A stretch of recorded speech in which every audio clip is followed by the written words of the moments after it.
دوستو، آپ میں سے کچھ لوگ ضرور ایسے ہوں گے کہ جو اسلام کے اتہاس میں صلاح الدین ایوبی جیسے انسان کی اہمیت کو بخوبی جانتے ہوں گے، لیکن زیادہ تر لوگوں کی تعداد ایسی ہوگی کہ جو اس مہان شخص سے بھی واقف نہیں ہوں گے۔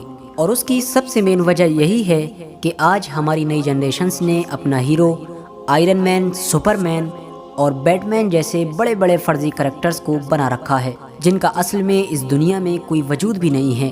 حالانکہ وہ اپنی تاریخ کے ان بڑے کریکٹرز کو بھول گئے ہیں کہ جن کی بدولت مسلمانوں نے آج اس دنیا میں اپنے وجود کو باقی رکھا ہوا ہے۔ دوستو، فلسطین کے یروشلم میں موجود مسجد اقصیٰ، جسے ہم بیت المقدس کے نام سے بھی جانتے ہیں، وہ دنیا کی اکلوتی ایسی جگہ ہے کہ جس جگہ پر 3 دھرموں کے ماننے والے لوگ اپنا اپنا حق جتاتے ہیں۔ یعنی مسجد اقصیٰ ایک ایسی جگہ ہے کہ جو عیسائی دھرم میں بھی بہت زیادہ اہمیت رکھتی ہے، وہیں دوسری طرف یہودی بھی اسے اپنی اہمیت دیتے ہیں، اور تیسری طرف اسلام کے ماننے والے لوگ بھی بہت زیادہ اسے اپنا سمجھتے ہیں، اور بیت المقدس کو اسلام کا دل مانا جاتا ہے۔ اس کی وجہ یہ ہے کہ بیت المقدس اسلام کا قبلہ اول ہے، یعنی کعبے سے پہلے اسی کی طرف منہ کر کے نماز ادا کی جاتی تھی، اور یہی وجہ ہے کہ اسلام میں بیت المقدس کو اتنی زیادہ اہمیت دی گئی ہے۔ یعنی اسلام میں کعبے کے بعد اگر سب سے بڑا مرتبہ کسی عمارت کا سمجھا جاتا ہے تو وہ بیت المقدس ہی ہے۔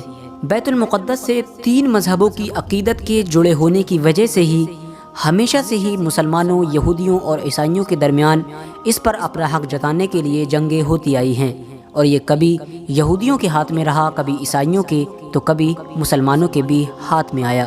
لیکن افسوس، آج یہ مسلمانوں کے ہاتھ سے تقریباً نکل چکا ہے۔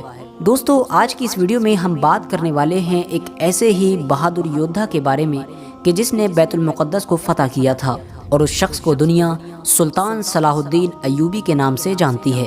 سب سے زیادہ حیرت کی بات یہ ہے کہ سلطان صلاح الدین ایوبی کو جتنی عزت کی نگاہوں سے مسلمان دیکھتے ہیں، اتنی ہی عزت کی نگاہوں سے غیر مذہب یعنی خاص طور سے عیسائی کے لوگ بھی دیکھتے ہیں۔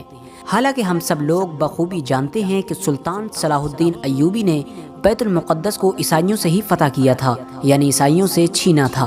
اس کے باوجود بھی آخر ایسی کیا وجہ ہے کہ سلطان صلاح الدین ایوبی کو عیسائی بھی بڑے ہی عزت کی نگاہ سے دیکھتے ہیں؟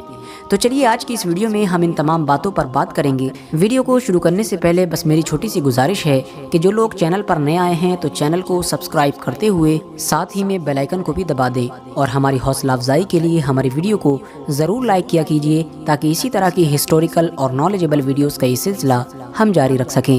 سلطان صلاح الدین ایوبی کی پیدائش 1138 عیسوی میں ہوئی۔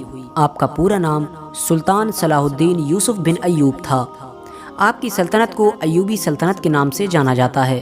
آپ کی سپہ سالاری میں آپ کی فوج نے بہت سارے علاقوں کو فتح کیا، اور سب سے خاص بات یہ ہے کہ سلطان صلاح الدین ایوبی کو اسلام میں اس لیے بھی زیادہ اہمیت دی جاتی ہے کیونکہ یہ وہ مجاہد تھے کہ جنہوں نے اسلام میں کعبے کے بعد سب سے زیادہ اہمیت دی جانے والی عمارت یعنی بیت المقدس کو ظالم عیسائیوں کے ہاتھ سے چھین کر فتح کر لیا تھا، اور اس پر مسلمانوں کی حکومت قائم کر دی تھی۔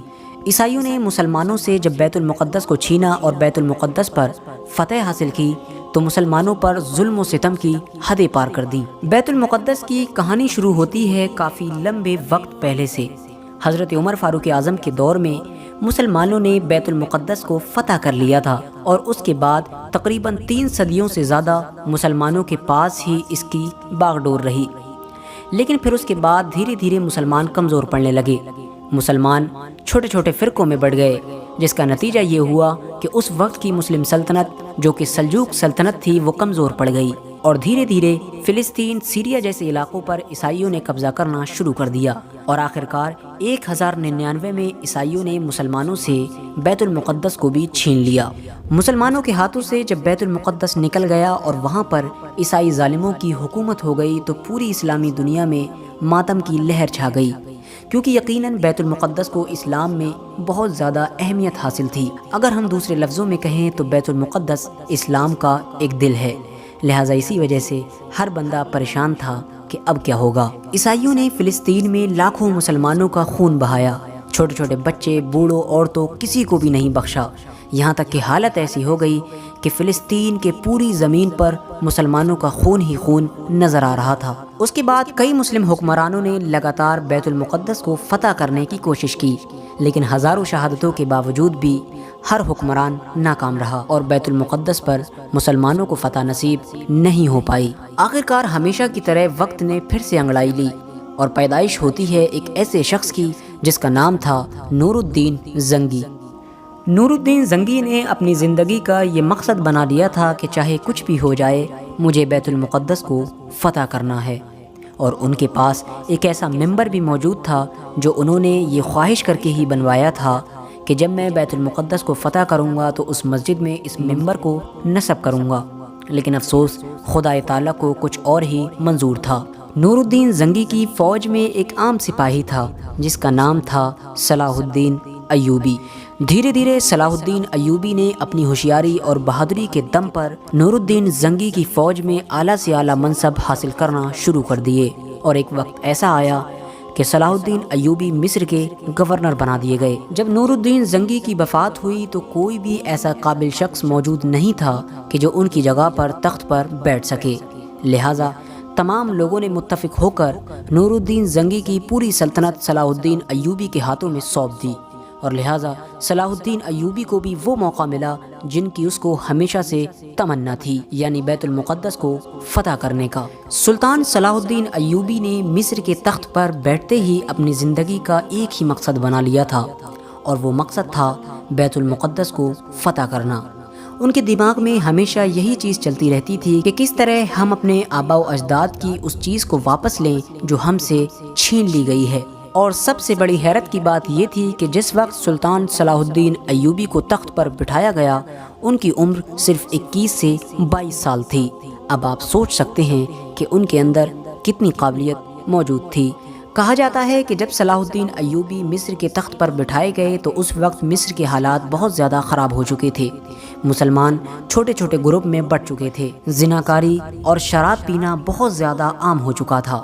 اب سلطان صلاح الدین ایوبی کے سامنے بڑے بڑے چیلنجز تھے۔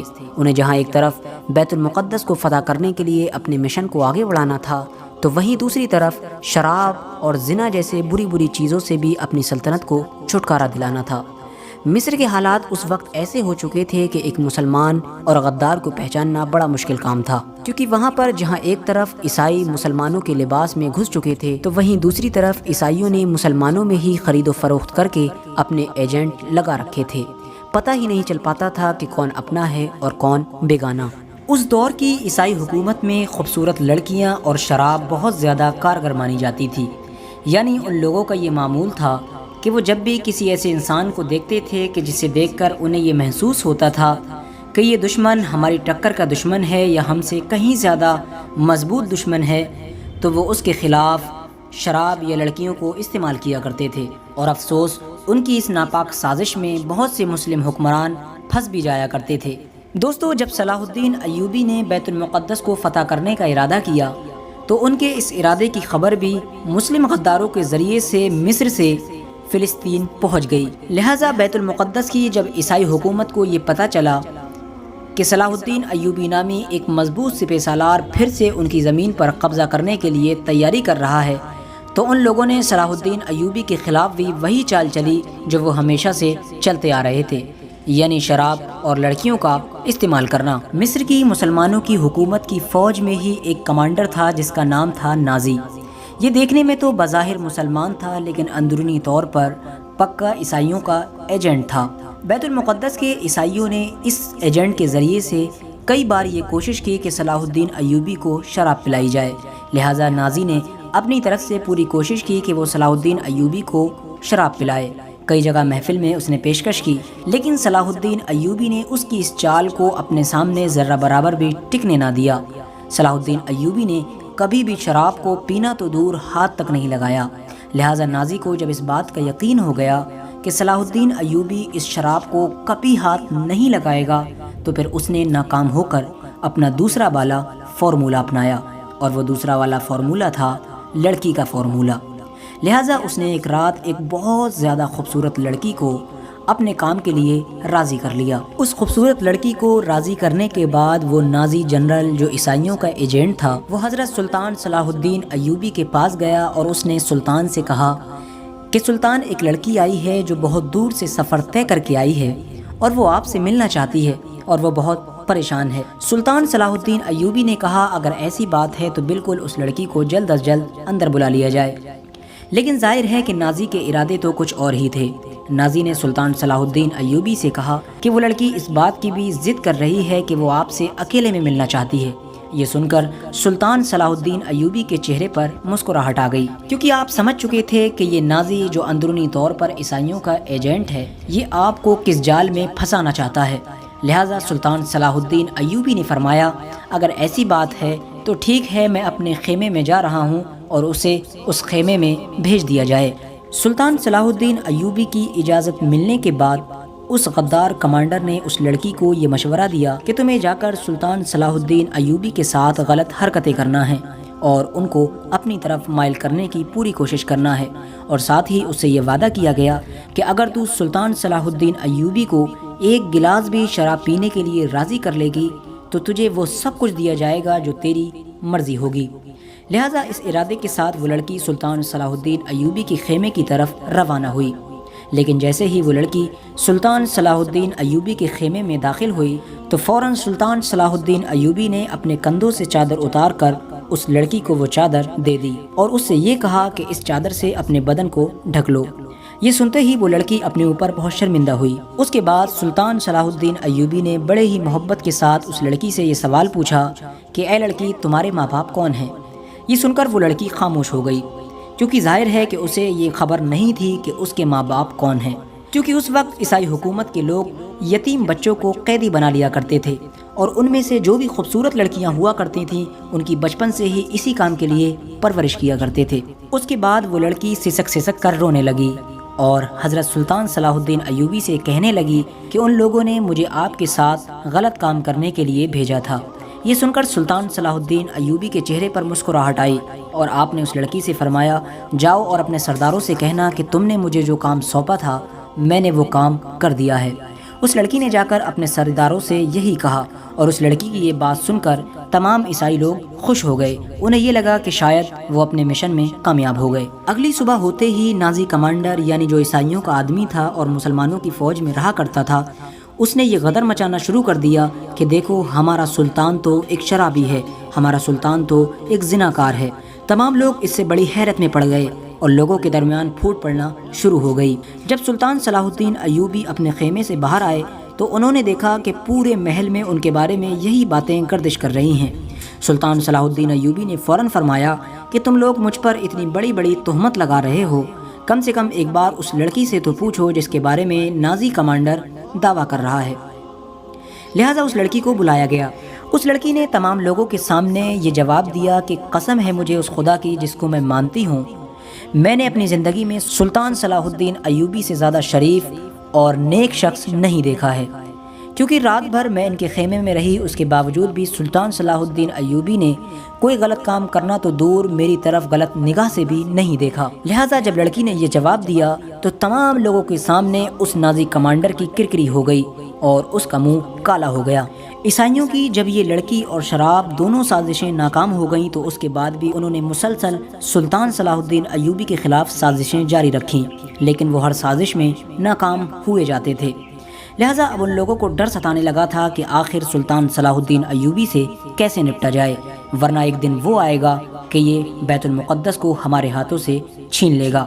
آخرکار جب سلطان صلاح الدین ایوبی نے مصر کی تمام مصیبتوں سے چھٹکارا پا لیا اور مصر میں اپنی سلطنت کو بہت زیادہ مضبوط کر دیا تو پھر انہوں نے بیت المقدس کے راستے پر روانہ ہونے کا ارادہ کیا۔ بالآخر سلطان صلاح الدین ایوبی اپنی فوج کے ساتھ بیت المقدس کو فتح کرنے کے لیے مصر سے نکل پڑے۔ سلطان صلاح الدین ایوبی اور ان کی فوج کے لوگوں میں جہاد کا جذبہ کوٹ کوٹ کر بھرا ہوا تھا اور ان لوگوں کی زندگی کا صرف ایک ہی مقصد تھا، بیت المقدس کی فتح۔